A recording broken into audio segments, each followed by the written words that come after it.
Alam nating sa lahat ng bagay ay gumagawa ang Diyos para sa mabuti, kasama ang mga nagmamahal sa Kanya. Ibig sabihin po mga kapatid, yung sinasabi ditong sa lahat ng bagay gumagawa ng Diyos, hindi sinasabi dito na sa lahat ng mabuting bagay, ang Diyos ay gumagawa ng mabuti.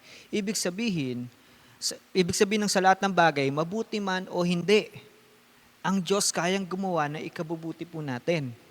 Alam niyo po ba mga kapatid na kahit meron tayong nagawang pagkakamali, ang Diyos kayang gumawa pa rin ng mabuti para sa atin? Sa gitna ng kasalanan, ang Diyos nakaagawa ng mabuti para sa atin. Ibig sabihin, ganun katindi ang pagmamahal niya. Na kahit minsan nagkakamali tayo, no? Ang Panginoon gagawa ng mabuti para sa atin. Amen? Ang ganda ng disiplina ng ating Panginoon, no? So sabi diyan sa 29, sapagkat sa mulat mulapay, alam na ng Diyos kung sino ang magiging sa Kanya. Wow! At ang mga ito'y pinili niya upang maging katulad ng Kanyang anak, Jesus Christ. Sa gayon, siya ang naging panganay sa lahat ng maraming magkakapatid. Ibig sabihin, kung ang Panginoong Yesus ay namatay, siya ang unang namatay at muling binuhay, no? Siya yung pinakauna, siya yung pinakapanganay eh. So ibig sabihin, ganoon din mangyayari sa atin, no? So, ang ating points mga kapatid, we are called by God for a purpose. Alam niyo mga kapatid, no, siguro wala naman dito, no?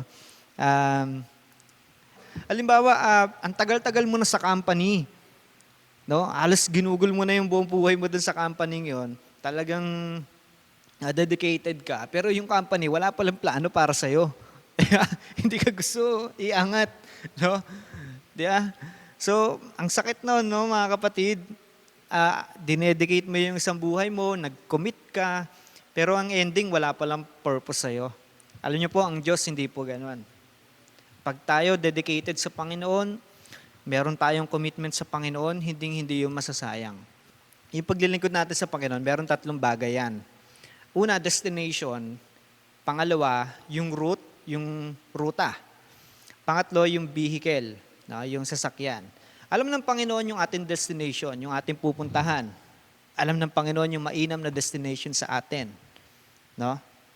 Kasi minsan tayo, may kanya-kanya destination tayong pinupuntahan eh. May gusto tayong destination na puntahan. Pero kitang-kita ng Panginoon kung ano yung magandang destination para sa atin. So una, destination. Pangalawa, yung ruta. Kung alam ng Panginoon yung destination natin, alam din ng Panginoon kung saan yung ruta. Amen? Naalala ko si Joseph, mga kapatid. Ang purpose ng Panginoon sa kanya is ilagay siya na maging vice president ng Egypt that time. Yung Egypt parang American time na yun eh. Isipin mo, magiging vice president ka, pangalawa sa pinakamataas. So noong time na yun talagang destiny niya. Pero yung ruta, papunta doon, nabenta sa nabenta sa iba't ibang bansa, no? Nakulong, napagbintangan ng rape. Isipin nyo, pinagtulungan ng mga kapatid, yun yung naging ruta niya. Pero kahit ganun yung naging ruta niya, nakarating siya dito sa kanyang destination. Amen? So kung alam ng Panginoon yung kanyang ruta, yung kanyang destination, alam din ng Panginoon yung kanyang sasakyan. Sa atin, mga kapatid, alam din ng Panginoon yung dapat nating sasakyan. Amen? Kasi minsan, alam na natin yung ruta. Alam na natin yung destination natin. Hindi, iba naman yung sinasakyan natin. 'Di ba? Papunta tayo ng Binakayan, sinakyan natin Island Cove. Hindi, biro lang. 'Di ba? So tanungin natin ng Panginoon, Lord, bakit nandito ako sa sasakyang ito? Ibig sabihin, bakit nandito ako sa pamilyang to? Bakit ito yung trabaho ko? Yan kasi yung sasakyan natin eh. Parang, dyan tayo nilagay ng Panginoon eh. Kahit gano'n ang nangyari, sabi ng Panginoon, sa lahat ng bagay, ang Diyos ay gumagawa sa ikabubuti po natin. Napakabuti ng ating Panginoon. So, ibig sabihin, may purpose ang ating Panginoon sa atin. So, yung points number 2, sabi dyan, God works all together for good. Mga kapatid, no? Kung ang Diyos may purpose sa atin, Ibig sabihin, lahat ng dadaanan natin, madilim man o maliwanag, patag man o lubak-lubak, lahat yan ay para sa ikabubuti natin. Huwag lang po natin tanggapin yung mga blessing, yung mga magagandang nangyayari, tanggapin din natin yung mga biglaang pangyayari sa buhay natin. Alam niyo po, wala po akong kilalang nanay o magulang na nagplano ng masama sa kanyang anak. Wala yung talagang gagawa ng masama para sa... Wala pong ganun. Isipin niyo po, no? Kung tayo ang mga tao, hindi natin gusto, kahit masasama tayo, hindi natin gusto magplano ng masama sa mga anak po natin, pamilya po natin, paano pa kaya ang ating Diyos na perpekto? So ibig sabihin, lahat ng pinaplano ng Diyos sa atin, lahat ng dinadaanan natin, lahat yan makakabuti sa atin. Minsan, yun nga yung pinag-uusapan natin, no? Alam niyo po, may mga naririnig ako kalooban ng Diyos na magka-cancer ka. Alam niyo po, hindi po kalooban ng Diyos na, na magka-cancer ka, na magkasakit ka ng malubha. Alam niyo po, pinapahintulutan. Ayun, magkaiba po yung kalooban sa pinahintulutan. Kasi mga kapatid, kahit na tayo ay may sakit, may broken family, may mga hindi pagkakasundo, hindi kalooban ng Diyos, pero gumagawa ang Diyos para sa ikabubuti natin sa gitna po ng sakit, sa gitna ng broken family, sa gitna ng kalungkutan, sa gitna ng mga karahasan, ang Diyos gagawa at gagawa ng mabuti para sa atin. Ganon kabuti ang ating Panginoon. Kaya sabi diyan, di ba? God works all together for good. Amen? Kapag minsan nadadapa yung mga bata, hinahayaan lang ng magulang para matuto. Hindi kalooban ng tatay na madapa. No? Hindi kalooban ng tatay na madapa. Pero gagawa siya ng mabuti dun sa pagkakadapa mo. Amen? Pero syempre, kapag pumuputok na yung uso, yung ulo, kaya naalalayan talaga, di ba? Anyway, mga kapatid, hindi lahat ng pagkadapa natin ay para pahirapan tayo. Amen po. So number 3, nobody can stop God's plan. Kanina, ang Diyos ay may purpose sa atin. Pangalawa, ang Diyos ay gagawa ng ikabubuti natin. Pangatlo, walang makakahadlang sa plano ng Diyos para sa atin. Kahit ang mga anghel, kahit si Satan, kahit ang kasalanan, wala pong makakahadlang. Yun nga lang, minsan mga kapatid, tayo mismo ang mahadlang sa plano ng Diyos sa buhay natin. Isipin mo, hindi na kayang pigilan ni Satan. Hindi na kayang pigilan ng kasalanan. Hindi na kayang pigilan ng kahit sinong tao. Tayo mismo sa sarili natin, yung plano ng Diyos kay Mama B, hindi ko kayang pigilan yan Pero yung plano ng Diyos sa buhay ko, sa buhay, sa mga personal natin buhay, minsan tayo nakakapagpapigil Minsan tayo yung umaayaw. At yun po ang nakakalungkot. Kaya nga po, inaalam natin, kaya sabi ng Panginoon, sa Lucas, kung sabi doon, if you want to follow me, you must deny yourself. Kasi pwedeng yung sarili mo maging hadlang mo. Kaya kailangan mo kalimutan yung sarili mo kung gusto mo sumunod sa akin.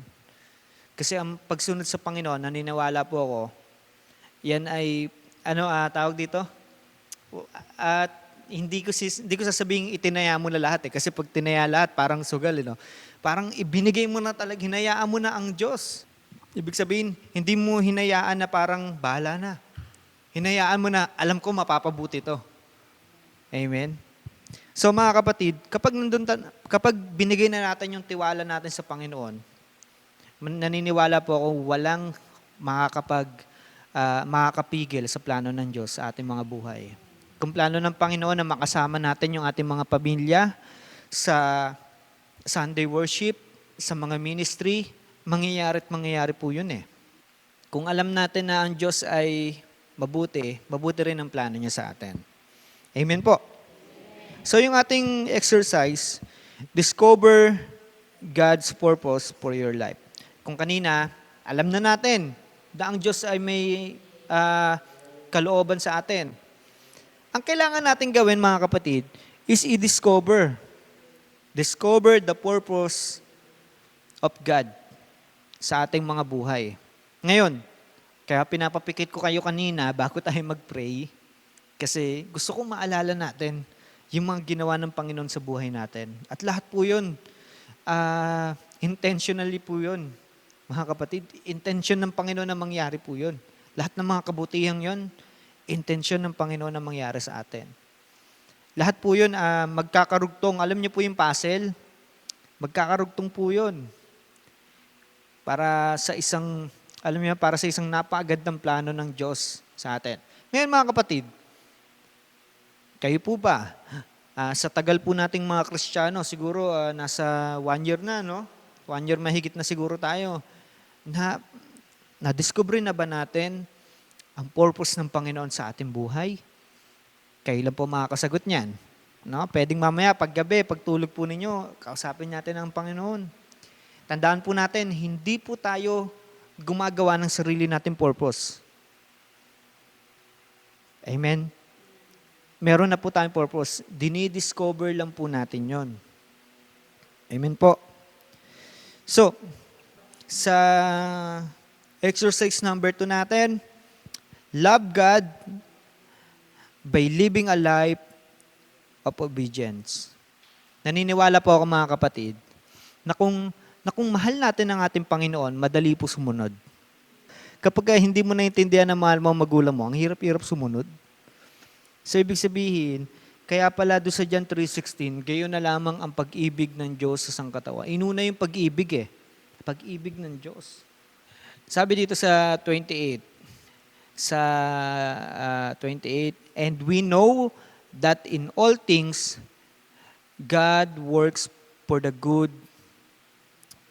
Pangako po ito ng Panginoon. Paano natin makakamit itong pangako na ito? Sabi diyan, of those who love Him. Ibig sabihin, sa Tagalog, alam nating sa lahat ng bagay ay gumagawa ang Diyos para sa mabuti. Kasama ang mga nagmamahal sa Kanya. Ibig sabihin, para makamit natin to na ang Diyos ay gumagawa ng mabuti para sa atin, ang kailangan pala, may requirements pala mga kapatid. Para lang pala ito sa mga nagmamahal sa Kanya. Kasi kahit may, alam niyo po, naniniwala po, kahit may magandang plano ang Diyos sa buhay mo, kung hindi mo siya mahal, hindi mo maiintindihan na may magandang plano ang Diyos sa buhay mo. So para maintindihan natin na lahat ng bagay na nangyayari sa atin ay para sa ikabubuti natin, kailangan maunawaan natin na ang Diyos dapat mahal pala natin.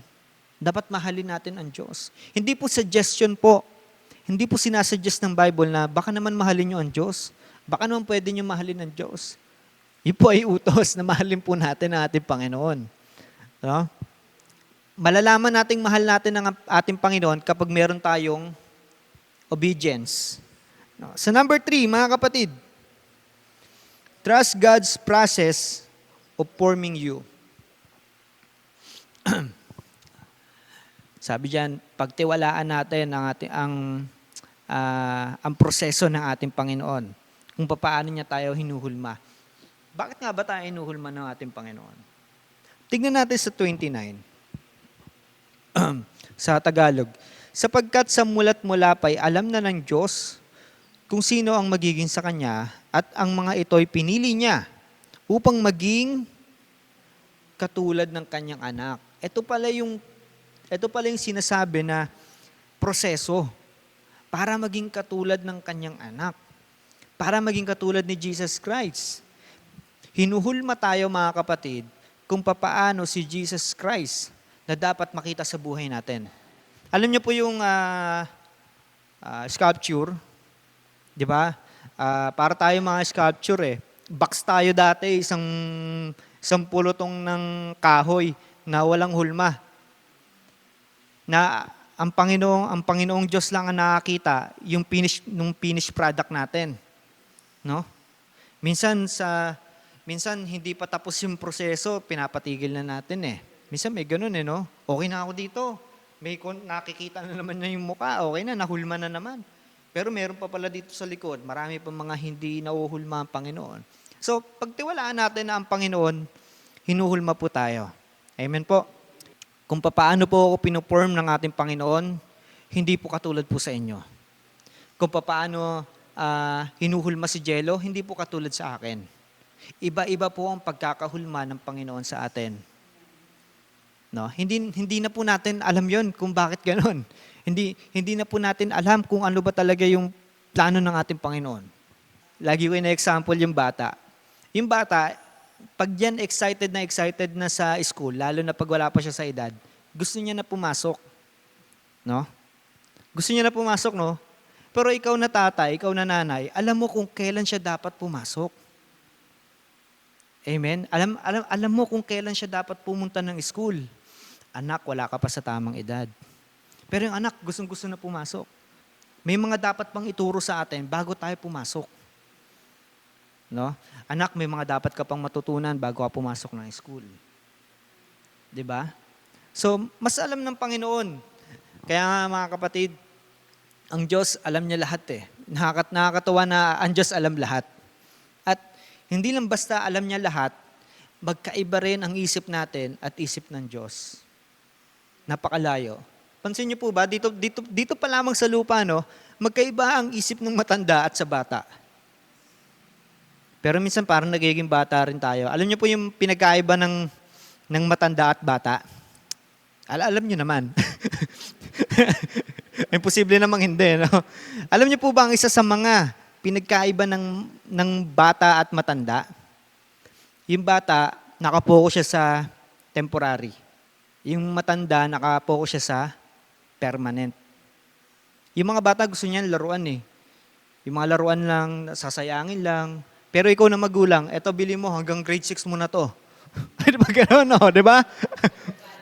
Di ba? Magkaiba eh. Magkaiba eh. Ganun tayo minsan sa Panginoon eh. Tayong mga tao, minsan temporary lang iniisip natin eh. Ang Diyos, iniisip niya yung permanente hanggang sa langit mo na mapapakinabangan. Hanggang sa langit may testimony mo. Di ba? Eh minsan tayo, Lord, gusto ko na to eh. May mga temporary lang. Minsan parang nagiging bata tayo eh, no? Amen po.